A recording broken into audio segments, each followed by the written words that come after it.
Olá amigos, meu nome é Cibele Guimarães e sou uma colaboradora do Centro Espírita Irmã Rosa, o CEIR. Sejam todos bem-vindos ao nosso canal no YouTube e que possamos no dia de hoje aproveitar a palestra que nos será proferida pela Graça. Graça Leite é uma colaboradora também do CEIR e que trará o tema O Cego de Nascença. Mas antes de passarmos a palavra à nossa Graça, vamos ler a nossa página inicial e fazer a nossa prece. A página escolhida é do livro Caminho, Verdade e Vida, na psicografia de Francisco Cândido Xavier, por Emmanuel. O capítulo é o 127, que se intitula Enquanto é Dia. Convém que eu faça as obras daquele que me enviou enquanto é dia. Jesus está no Evangelho de João, capítulo 9, versículo 4. Sabemos que o labor divino do Mestre é incessante e efetua-se num dia perene e resplandecente de oportunidades. No entanto, para gravarmos no entendimento o valor real da passagem na terra, fala-nos Jesus de sua conveniência em aproveitar o ensejo do contato direto com as criaturas. Se semelhante atitude constitui motivo de preocupação para o Mestre, que não dizer de nós mesmos, nos círculos carnais ou nas esferas que lhe são imediatas dentro das obrigações que nos competem na sagrada realização do bem eterno. Cristo não se refere à necessidade de falar das obras de Deus, mas sim de construí-las a seu tempo. Não ignoramos que, sendo Ele o enviado do Altíssimo no mundo, os discípulos da Boa Nova são, a seu turno, os mensageiros do seu amor nos mais recônditos lugares do orbe terrestre. Os que vibram de coração voltado para o Evangelho são efetivamente emissários da divina lição entre os companheiros da vida material, onde quer que estejam, e bem-aventurados serão todos aqueles que aproveitarem o dia generoso, realizando em si próprios e em derredor de seus passos as obras santificadas daquele que os enviou. Jamais desdenhes, desse modo, a posição em que te encontrares. Busca valorizá-la através de todos os meios ao teu alcance, a fim de que o teu esforço seja uma fonte de bênçãos para os outros e para teu próprio círculo. Nunca te esqueças de aproveitar o tempo na aquisição de luz enquanto é dia. Vamos então, amigos, à nossa prece. Que possamos elevar os nossos pensamentos a Jesus, nosso irmão mais velho, agradecendo a presença dos benfeitores que nos envolve neste momento em que nos reunimos em Teu nome, Jesus querido. Que possamos aproveitar as palavras que nos serão ditas através dessa transmissão. Que os nossos pensamentos possam estar unidos, para que assim possamos também, Mestre, irradiar boas energias para todos que nos cercam. E te rogamos, querido amigo, que os teus emissários, em teu nome, possam levar conforto, possam levar fé, esperança, para todos aqueles, Mestre, que se encontram em sofrimento na terra. Lembrando-nos sempre, Senhor, de que nada acontece por acaso e que jamais estamos desamparados. Fica conosco, querido amigo, em cada momento da nossa vida. Que assim seja. Passamos então agora a palavra à nossa Graça. Meus queridos amigos, muita paz. Eu gostaria de iniciar dizendo da minha alegria de mais uma vez, virtualmente, estudar com vocês o Evangelho de Jesus, à luz da doutrina espírita. Eu gostaria de convidá-los a fazer uma viagem através dos tempos. Ir até ao ano de 32, no mês de Etani, a Jerusalém, na festa dos tabernáculos. Esta conforme Moisés. No livro Levítico, no capítulo 23, era uma orientação de Deus para nós espíritas, dos espíritos superiores que orientaram a Moisés, que todo o povo judeu deveria, no mês de Etani, no 7º mês do calendário judaico, festejar no 15º dia a festa dos tabernáculos. A palavra tabernáculo quer dizer cabana. Era uma das festas agrícolas, como a Páscoa e Pentecoste. Era uma lembrança, a festa da colheita era uma lembrança dos 40 anos que os filhos de Israel permaneceram no deserto após sair do Egito. Tabernáculo era uma cabana, atendendo às orientações de Moisés. Eles construíam uma cabana rústica com galhos, não é, madeira que eles encontravam ali de forma muito fácil, arbustos, não é? O teto da cabana não poderia ter alimentos, nem frutas, nem verduras.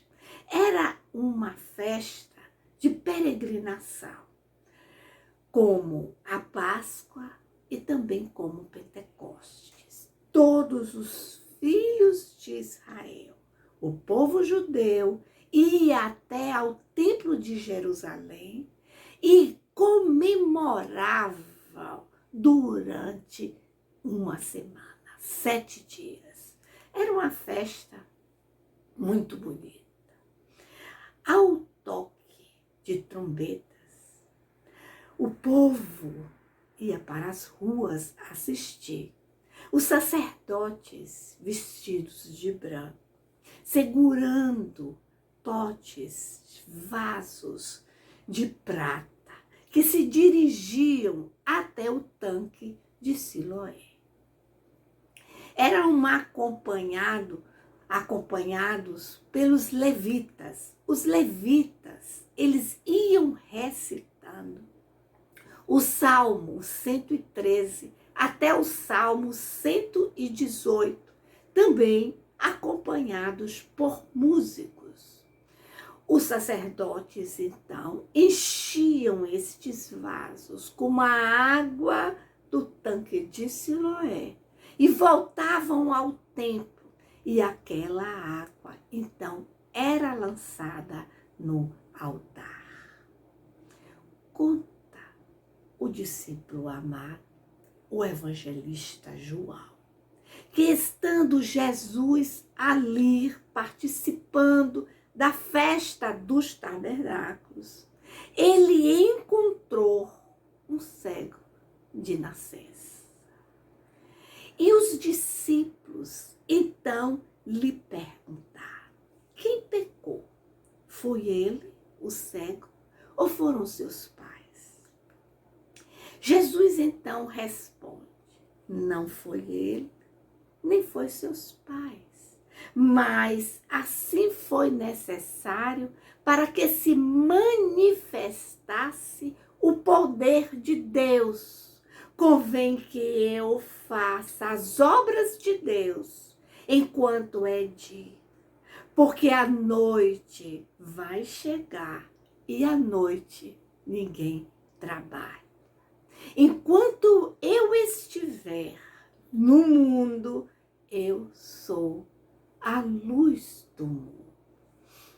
A linguagem do evangelista João é uma linguagem muito simbólica. Dos evangelhos, talvez esse seja o mais difícil de compreender. É necessário estudar um conjunto do que simplesmente analisar um pequeno trecho. Isso fica muito difícil, porque até a interpretação literal do Evangelho de João requer muita reflexão. Mas, tendo dito isso, Jesus cuspiu no chão, misturou a saliva com a terra, fez uma espécie de uma pasta e aplicou, ungiu os olhos do cego com esta mistura, com esta pasta, e a seguir, então, orientou que ele fosse até o tanque de Siloé lavar os olhos. E o rapaz foi e voltou vendo. Era interessante lembrar que as curas realizadas por Jesus não eram curas simplesmente do corpo físico, mas Jesus ali tinha a intenção de curar o espírito, de curar a alma. Bom, a sociedade da antiguidade, ela via o cego como um indivíduo que não podia produzir. Era um indivíduo que não podia trabalhar, ele não podia defender a tribo, ele não poderia participar do exército para conquistar novas terras.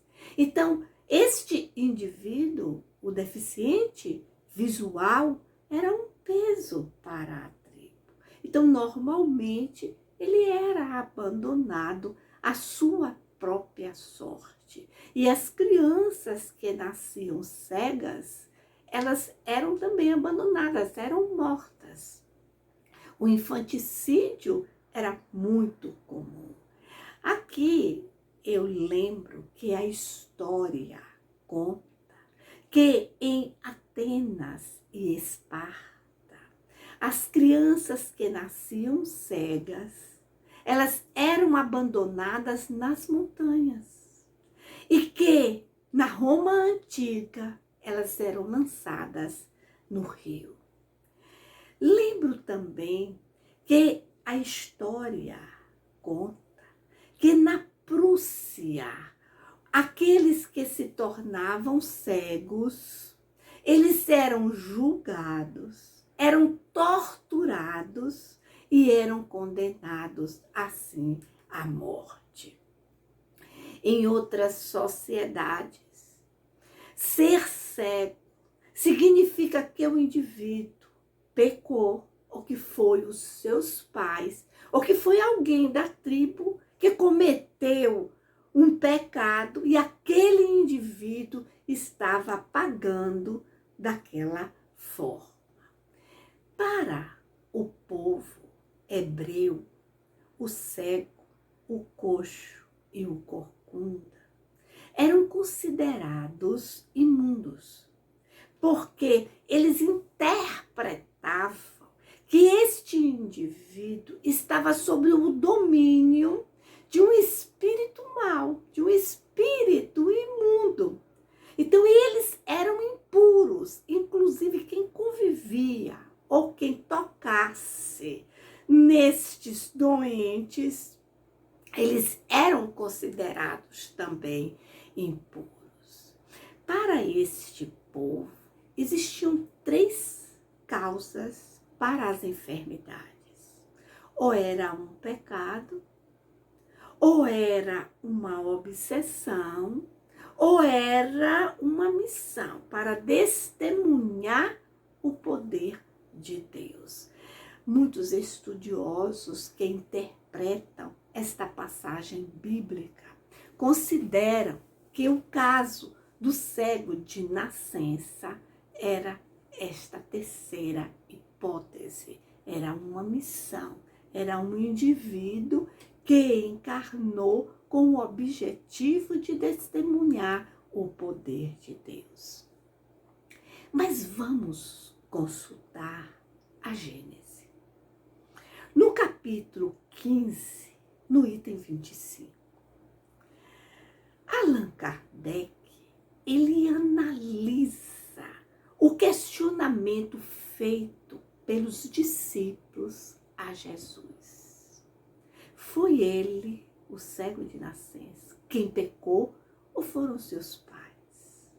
Aí diz Allan Kardec, eles tinham intuição de uma vida anterior, da reencarnação.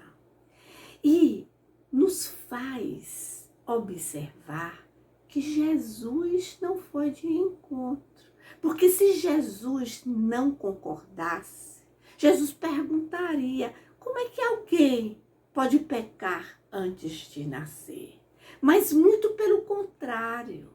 Jesus diz que não foi ele, nem foram seus pais, mas que aquela situação era necessária para que se testemunhasse o poder de Deus, se divulgasse o poder de Deus. E conclui o codificador. Não era uma expiação, mas uma provação apropriada à condição espiritual daquele indivíduo. Porque Deus é justo. Deus não permitiria alguém passar por um sofrimento tão grande sem uma razão de ser, sem uma condição necessária para o seu crescimento espiritual. Eu consultei aqui 2 livros da literatura espírita. Vivendo com Jesus, ditado pelo espírito Amélia Rodrigues, psicografia de Divaldo Franco, onde a benfeitora espiritual, ela afirma que o cego de nascença, ele foi um voluntário para se manifestar o poder de Deus. Observe que ela afirma as palavras de Allan Kardec. Era um voluntário. E Vinícius, o segundo livro que consultei, na seara do mestre, no item O Cego de Nascença, ele afirma que não era uma expiação, mas tratava-se de uma modesta, mas significativa missão. Estes 2 autores, eles chamam a atenção que Jesus, quando encarnou no nosso planeta, ele se fez acompanhar de outros espíritos. Alguns receberam missões maiores. Aqui eu lembro Maria, lembro o próprio João o Batista e outros espíritos que desempenharam missões menores, como este, o cego de nascença, né? Para testemunhar. Eles eram cooperadores de Cristo. É uma outra observação nas palavras de Jesus, né? Ele diz assim que ele precisava agir enquanto era dia, porque a noite viria e à noite ninguém trabalha. E fazendo uma análise destas palavras de Jesus, de acordo com o evangelista João, nós percebemos que era necessário agir, curar o cego, enquanto havia um equilíbrio, enquanto havia uma paz, uma sintonia com o plano superior, porque logo viria os questionamentos dos fariseus, trazendo desequilíbrio, modificando aquela harmonia que com certeza não iria permitir a cura daquele indivíduo. Porque o caso, né, aquela situação estava acontecendo em um dia de sábado, onde não era permitido. Bom, mas Vinícius, neste capítulo, faz um questionamento muito interessante. Ele pergunta: por que teria o Senhor usado aquela original terapêutica? Não poderia operar a cura com um outro processo, né? Ele agiu assim, afirma Vinícius, para complementar a comprovação do poder de Deus. Aqui eu lembro que a utilização de saliva para curar, Jesus utilizou conforme os evangelhos em 3 situações: com o cego de nascença, com o gago surdo da Galileia e com o cego de Betsaida.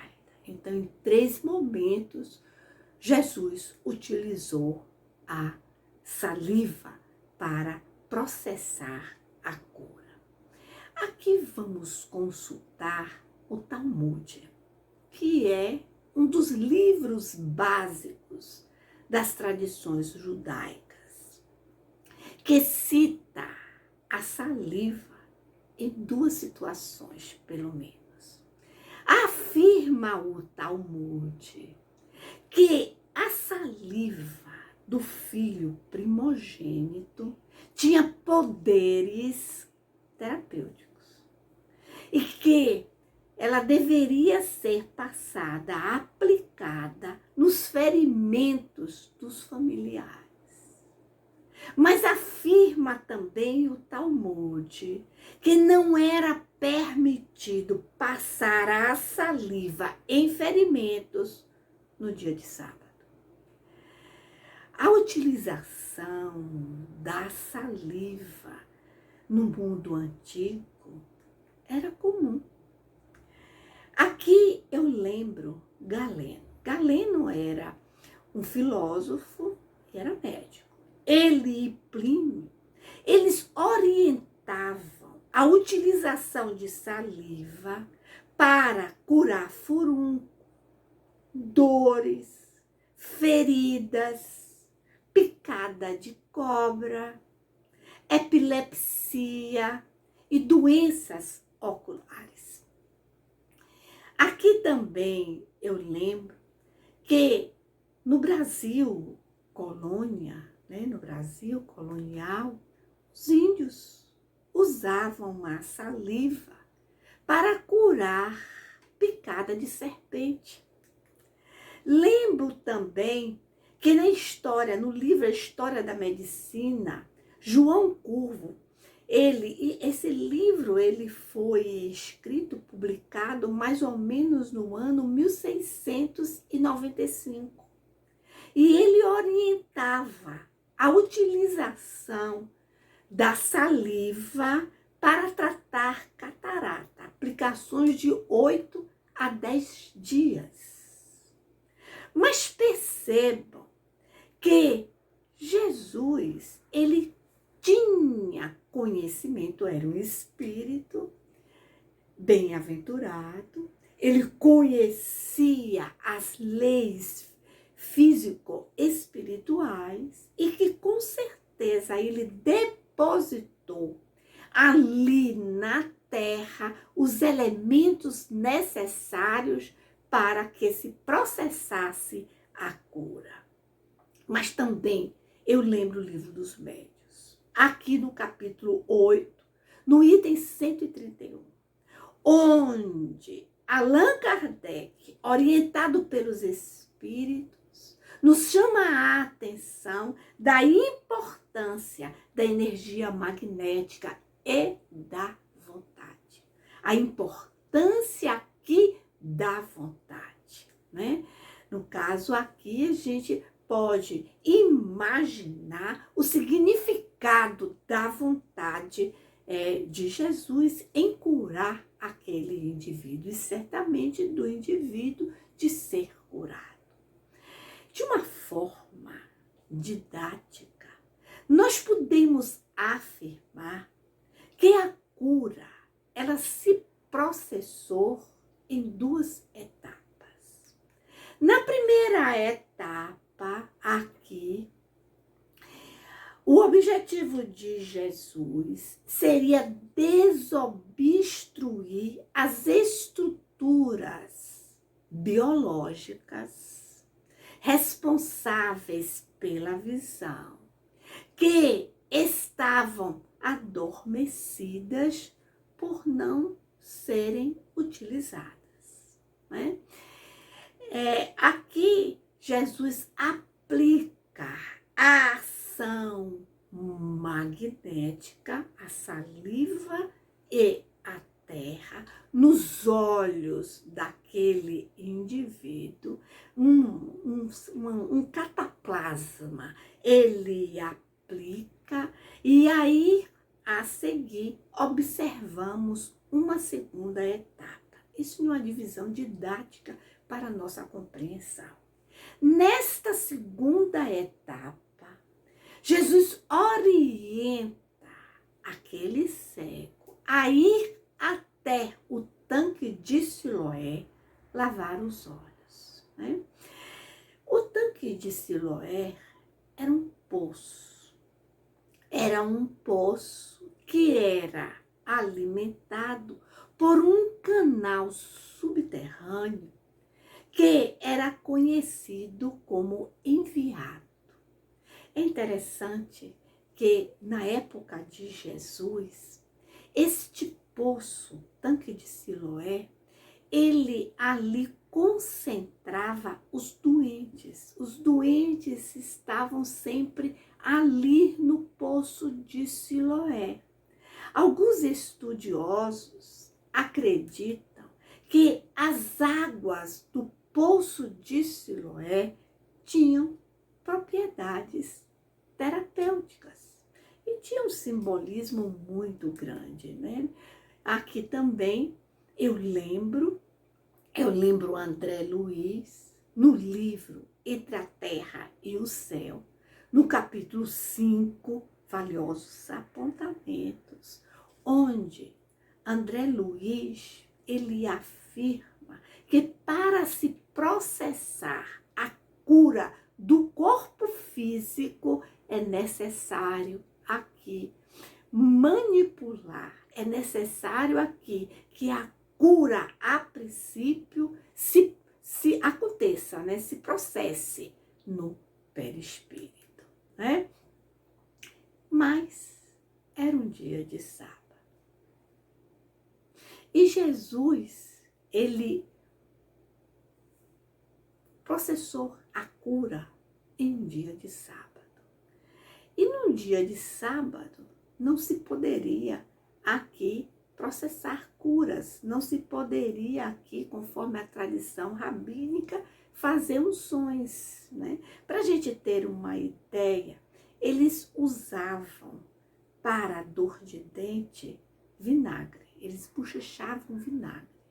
No dia de sábado, não podia bochechar o vinagre. Se poderia engolir, beber o vinagre, mas bochechar o vinagre era proibido, né?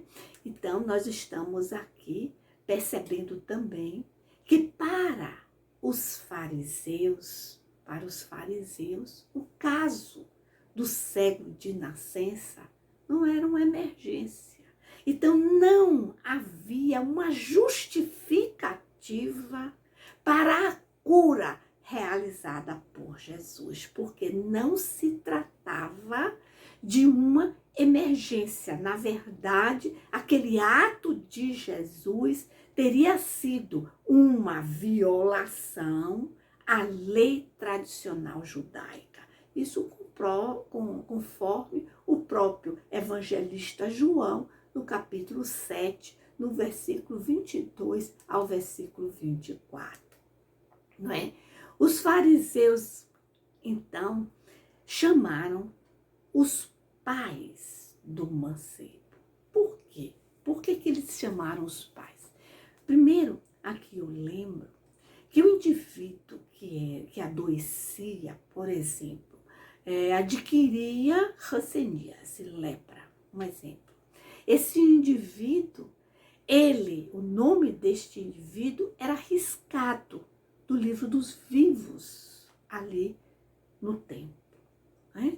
O indivíduo cego, que nasceu cego, o seu nome não constava do livro dos vivos. Então, ele estava à margem da sociedade. Ele não poderia trabalhar, ele poderia mendigar nas ruas. Ele recebia, inclusive, uma capa que lhe dava o direito de mendigar. Observem que o cego de Jericó, quando é curado por Jesus, ele pega a capa e joga a capa fora. Ele se modificou tanto que ele sabia que ele não precisaria mais mendigar. Ele poderia se apresentar ao templo e poderia, assim, ter o seu nome, constar o seu nome naquele livro que lhe dava certos direitos. Então, claro que aquele cego, ele foi se apresentar aos fariseus, aos doutores da lei, que iniciaram uma espécie de um processo, né, para avaliar a cura. É claro que o rapaz, o mancebo, ele contou tudo o que aconteceu, inclusive que era um dia de sábado. E os fariseus, então, dando seguimento a este processo de avaliação, eles então mandaram chamar os pais do rapaz para questionar, para avaliar. Primeiro, se aquele rapaz realmente havia nascido cego, se ele estava curado, como que isto aconteceu. E os pais responderam que sim, ele nasceu cego, mas como aconteceu, como se processou, perguntassem a ele, que já tinha idade suficiente para contar.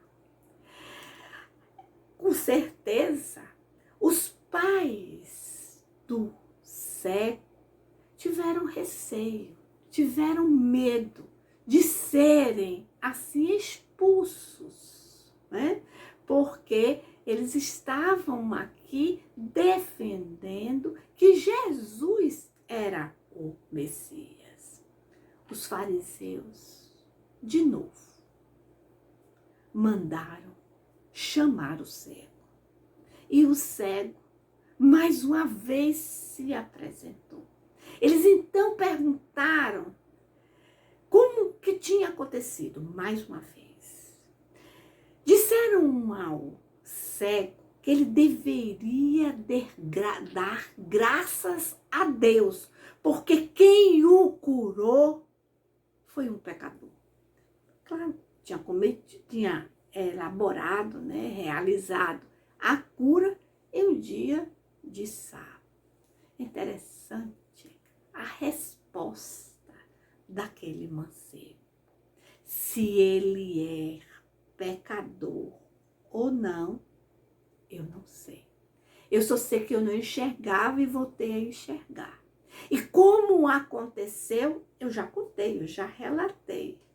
Mas como foi isso? Perguntaram mais uma vez os fariseus. Eu já disse como que aconteceu. Parece até que vocês, que os senhores, né, querem se tornar discípulo de Jesus.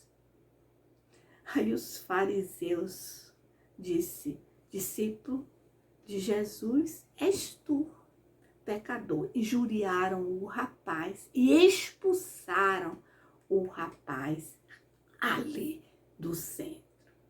É interessante porque, na minha opinião, o mais importante nesta narrativa, nesta passagem bíblica, não é a cura. Porque, claro, a cura, o próprio Espiritismo explica.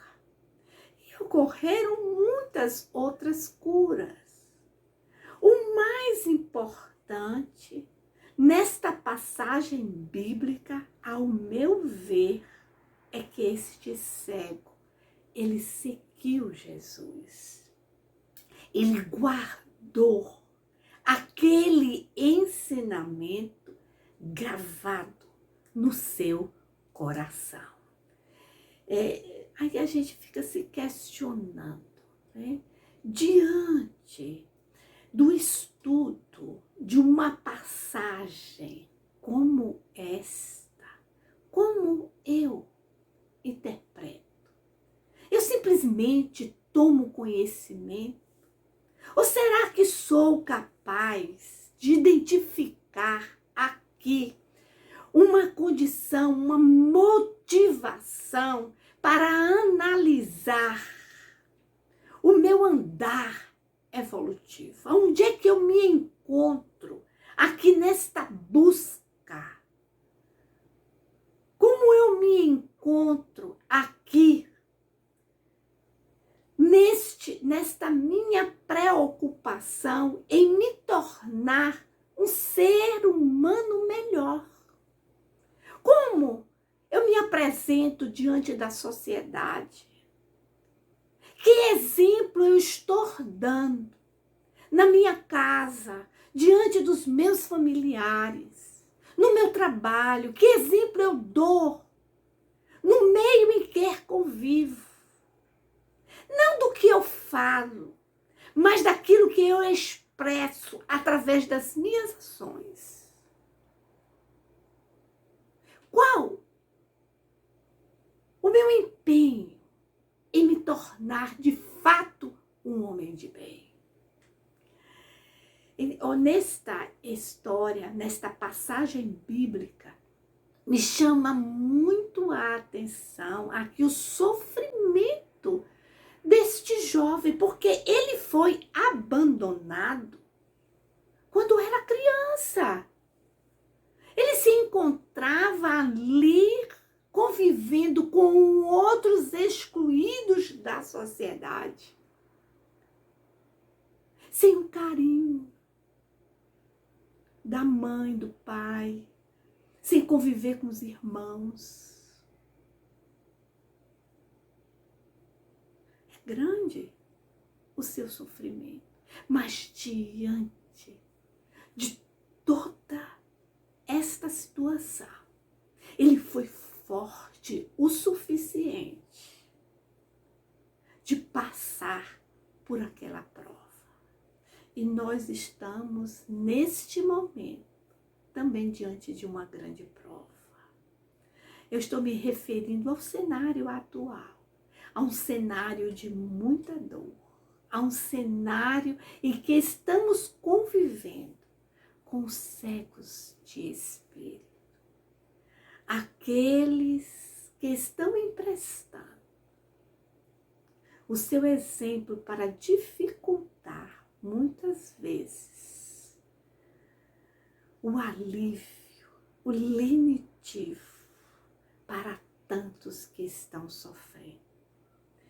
Eu, neste momento, lembrei-me da Mãe Santíssima, a nossa intercessora. É por esta razão que eu escolhi aqui, neste momento, concluir lendo uma mensagem do Espírito Amaral Ornelas. É uma mensagem que foi psicografada por Chico Xavier e que tem como título Ave Maria. Ave Maria, Senhora, do amor que ampara e redime. Ai do mundo se não fora a vossa missão sublime, cheia de graça e bondade. É por nós que conhecemos a eterna revelação da vida e seus dons supremos. Ó Senhor, sempre é convosco, mensageira da ternura, providência dos que choram nas sombras da desventura. Bendita sois vós, Rainha, estrela da humanidade, rosa mística da fé, lírio puro da humildade. Entre as mulheres sois vós, a mãe das mães desvalidas, nossa porta de esperança e anjo de nossas vidas.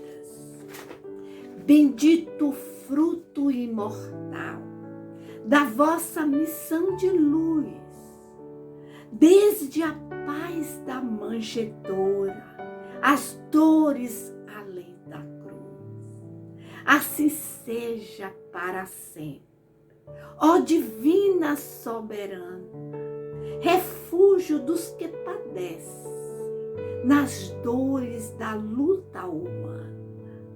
Ave Maria, Senhora, do amor que ampara e redime. Ai do mundo, se não for a vossa missão sublime. Meus amigos, muito obrigado por terem me ouvido. Que a paz do Pai Celestial envolva os vossos corações. Muita paz, muita luz e principalmente muita esperança.